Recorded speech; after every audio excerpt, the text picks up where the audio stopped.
Hi అండి. Welcome to Sukhasakhi vlogs. అందరూ ఎలా ఉన్నారు? నేను చాలా బాగున్నాను. మీరెలా ఉన్నారో నాకు కామెంట్‌లో తెలియజేయండి.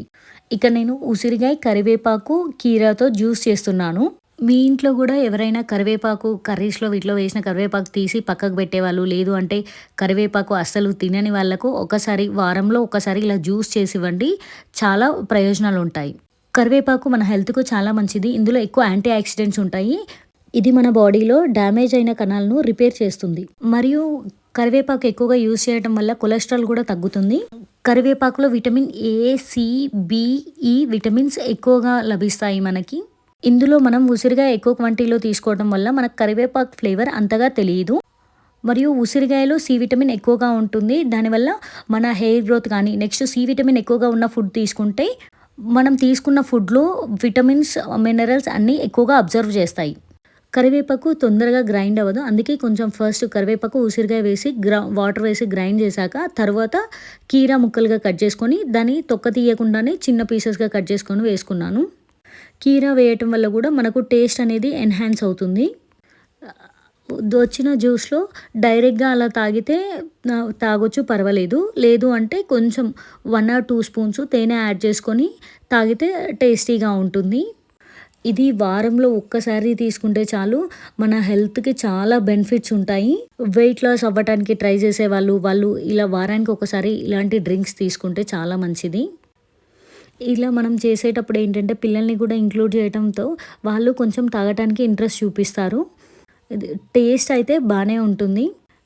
ఇంకా ఆఫ్టర్‌నూన్ లంచ్ కోసమని రెడ్ రైస్ నానబెడుతున్నాను. ఇది నేను రెడ్ రైస్ మార్నింగే నానబెట్టి ఉంచితే ఆఫ్టర్‌నూన్ కుక్ చేసేసరికి అది బాగా నానితే తక్కువ టైం పడుతుంది కుకింగ్‌కి. రెడ్ రైస్‌కి ఏంటంటే 1:3 రేషియో, ఒక గ్లాస్‌కి 3 గ్లాస్ వాటర్ వేసి సోక్ చేస్తాను. నార్మల్‌గా వైట్ రైస్ వీటితో కంపేర్ చేస్తే రెడ్ రైస్‌లో కొంచెం ప్రోటీన్ ఎక్కువగా ఉంటుంది. హెల్త్‌కు మంచిది. ఇది ముందు రోజు మార్నింగ్ బ్రేక్‌ఫాస్ట్ కోసము, బ్యాటర్ కోసము ప్రిపేర్ చేసింది. ఏంటంటే ఈ ఒక్క బ్యాటర్ ఉంటే చాలు ఇడ్లీ, దోస, గుంట పొంగనాలు ఏవైనా చేసుకోవచ్చు. ఇక్కడ నేను 1 కప్పు మినపప్పుకి 1 కప్పు అండుకొర్రలు తీసుకుంటున్నాను. ఇఫ్ ఇన్ కేస్ దోస చేయాలి అనుకుంటే 1 కప్పుకి 2 కప్పుల అండుకొర్రలు తీసుకుంటే బావుంటుంది.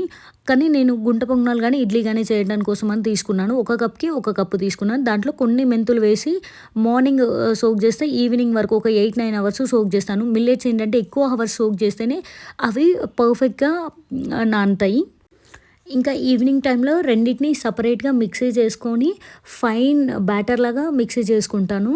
తర్వాత రెండిటిని ఒకసారి మిక్స్ చేసుకొని మనము లిడ్ పెట్టి ఉంచితే మార్నింగ్‌కెల్లా అది పులుస్తుందండి. చూడండి ఎంత పర్ఫెక్ట్‌గా పులుస్తుందో. ఇలా ఫర్మెంట్ అయిన దాంట్లో 1 స్పూన్ సాల్ట్ వేసుకొని మిక్స్ చేసుకున్నాక మనం దీంతో కావాల్సినవి ఇడ్లీ కానీ, గుంట పొంగనాలు కానీ చేసుకోవచ్చు. నేను ఇక్కడైతే గుంట పొంగనాలు చేస్తున్నాను. వీటిని నెయ్యి వేసి చేస్తాను. మాక్సిమం దోస కానీ, ఇడ్లీ కానీ, గుంట పొంగనాలు కానీ వీటిలో నెయ్యి వేసి చేయడానికే ప్రిఫర్ చేస్తాను.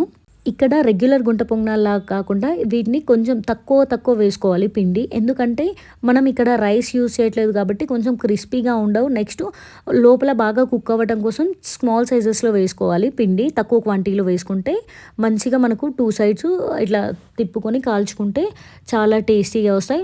లోపల కూడా బాగా కుక్ అవుతుంది. ఈ గుంట పొంగనాలు కాల్చేటప్పుడు ఫస్ట్ మనం వేసేటప్పుడు ఘీ వేడయ్యేంత వరకు హై ఫ్లేమ్‌లో ఉంచి తర్వాత మీడియం ఫ్లేమ్‌లో వేసి లో ఫ్లేమ్‌లో పెట్టి అంటే లిడ్ క్లోజ్ చేసి కుక్ అవ్వనివ్వాలి. ఇది కాల్చటం మనం హై ఫ్లేమ్‌లో పెడితే ఎక్కువగా మాడిపోయి లోపల సరిగ్గా కుక్ అవ్వవు. మా బాబుకి ఈ గుంట పొంగనాల్ని పల్లీ చట్నీతో సర్వ్ చేశాను. ఇంకా నెక్స్ట్ అయితే మాకు బ్రేక్‌ఫాస్ట్ కోసము కొన్ని దెనుసుగడ్డలు, నైట్ నానబెట్టిన పల్లీలు ఇవన్నీ స్టీమ్ చేస్తున్నాను. నాకు ఈ దెనుసుగడ్డలు హెల్త్‌కు చాలా మంచిది.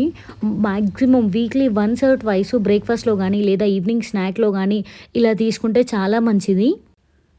ఇంకా అలాగే ఒక డ్రాగన్ ఫ్రూట్ ఉంటే కట్ చేస్తున్నాను. ఏ సీజన్‌లో దొరికే ఫ్రూట్స్ ఉంటాయో ఆ సీజనల్ ఫ్రూట్స్ మార్నింగ్ తినడానికి ట్రై చేస్తాము. డ్రాగన్ ఫ్రూట్, యాపిల్, పల్లీలు, దెనుసుగడ్డ వీటితో మేము మార్నింగ్ మా బ్రేక్‌ఫాస్ట్ కంప్లీట్ చేశాను. ఇది మా బాబు ఎక్కువగా అంటే ఫ్రూట్స్ ఎక్కువగా ఇష్టపడడు కాబట్టి తనకు రెగ్యులర్‌గా చేసే దోస, ఇడ్లీ ఇవి కొంచెం హెల్తీగా చేయటానికి మిల్లెట్స్‌తో అలా ట్రై చేస్తాను. ఇంకా ఇక్కడైతే మేము నెక్స్ట్ 6 డేస్ ట్రిప్‌కి వెళ్తున్నాము. ట్రిప్ కోసము లగేజ్ ప్యాక్ చేస్తున్నాను. ఏంటంటే నేను ఫస్ట్ ట్రిప్‌కి వెళ్ళే ముందు ఎప్పుడైనా లగేజ్ ప్యాక్ చేయటానికి ఫస్ట్ ఒక 2 డేస్ ముందు నుంచే నాకు ఏమేమైతే ట్రిప్‌కి తీసుకెళ్ళడానికి గుర్తొస్తాయో అవన్నీ తీసి ఒక బెడ్ పైన ఇట్లా ఖాళీగా ఉన్న ఒక బెడ్ పైన గానీ ఇట్లా పెడతాను. ఒక సెపరేట్‌గా ఉన్న కాడ. ఏంటంటే మనకు గుర్తొచ్చిన ప్రతిసారి అవి పెట్టుకోవటం వల్ల ఏవి మర్చిపోకుండా అన్నీ ప్యాక్ చేసుకుంటాము. నెక్స్ట్ ప్యాకింగ్ గూడా ఈజీ అయిపోతుంది అన్నీ సెపరేట్‌గా పెట్టుకుంటే.